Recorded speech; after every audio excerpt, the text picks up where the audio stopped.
Assalamualaikum warahmatullahi wabarakatuh. Perkenalkan, nama saya Rifki Salam Muhammad Syahid dari kelas semester 2A NPM 7420122050. Di sini saya akan mereview kembali mata kuliah Hukum Pidana pada pertemuan ke-8 dengan dosen pengampu yaitu Profesor Dr. Hajah Hedi Nuraini SHMH dan asisten dosen Dr. Muhammad Rendi Aridayandi SHMH.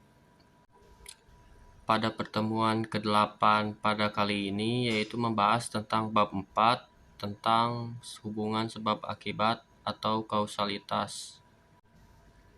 Yang pertama ada tujuan dari ajaran sebab akibat.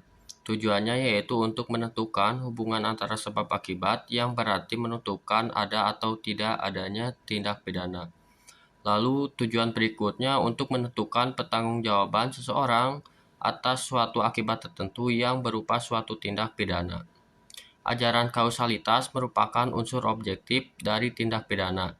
Oleh karena itu, terdapat di luar diri pelaku, yaitu berupa perbuatan.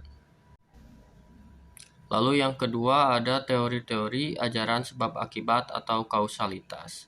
Teori conditio sine qua non atau teori ekivalensi atau teori syarat mutlak berasal dari von Bury atau Jerman. Tiap syarat adalah sebab dan semua syarat mempunyai nilai sama.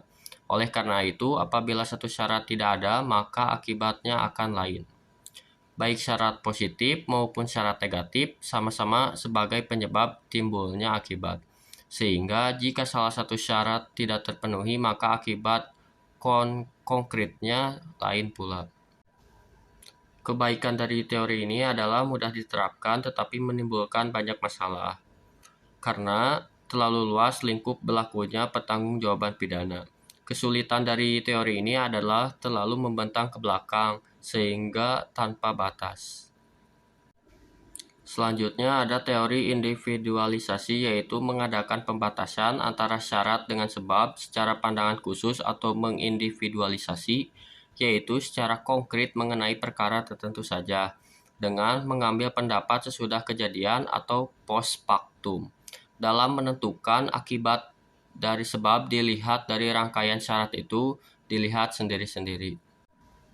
Adapun tokoh atau penganut teori individualisasi yaitu yang pertama ada Bickmeier. Bickmeier menyatakan bahwa sebab adalah syarat yang paling kuat, kesulitannya adalah menentukan faktor yang paling kuat itu apa ukurannya. Lalu yang kedua ada Binding, beliau menyatakan bahwa sebab dari sesuatu akibat adalah faktor yang menahan negativity dari serangkaian faktor yang unggul atau positif. Lalu selanjutnya ada teori generalisasi yaitu teori ini melihat peristiwa sebelum kejadian atau antefaktum yaitu serentetan syarat yang merupakan perbuatan manusia dapat menjadi akibat dari suatu peristiwa yaitu dilihat dari perhitungan yang layak atau pengalaman hidup yang umum terjadi. Menurut teori ini yang harus dicari sebab yang sama atau adekuat untuk dapat menimbulkan akibat yang bersangkutan. Oleh karena itu, teori ini disebut dengan teori adekuat. Ukuran dari teori ini adalah keadaan atau kebiasaan sehari-hari dari kejadian yang muncul.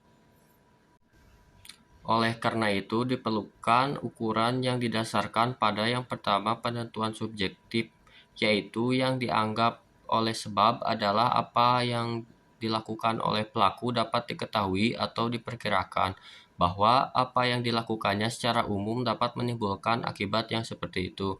Jadi, pandangan atau pengetahuan pelakulah yang menentukan akibat dari suatu sebab. Tokoh yang memiliki pandangan seperti ini adalah von Kris. Lalu yang kedua ada penentuan objektif yaitu yang dianggap penentu atau sebab adalah keadaan atau kejadian adalah pengetahuan hakim yang didasarkan pada suatu keadaan yang secara umum dapat diketahui. Lalu yang terakhir ada tinjauan terhadap teori kausalitas, yaitu teori-teori tentang kausalitas yang dianggap paling mendekati kebenaran adalah teori adekuat atau kausalitas, tetapi untuk menggunakan teori ini diperlukan mendapatkan penambahan yaitu adanya unsur kesalahan dari pelaku dalam menentukan perbuatan atau kegiatannya. Oleh karena itu, teori dari von Kris ini dianggap sesuai dengan jiwa hukum pidana, yaitu dapat melindungi kepentingan hukum terhadap perbuatan yang hendak memperkosanya. Atas dasar itu, hukum pidana harus membuat pagar atau aturan terhadap tindakan atau perbuatan yang mendatangkan kerugian. Cukup sekian review mata kuliah hukum pidana pada pertemuan ke-8 kali ini. Kurang lebihnya mohon dimaafkan. Wabillahi taufiq wal hidayah. Wassalamualaikum warahmatullahi wabarakatuh. Terima kasih.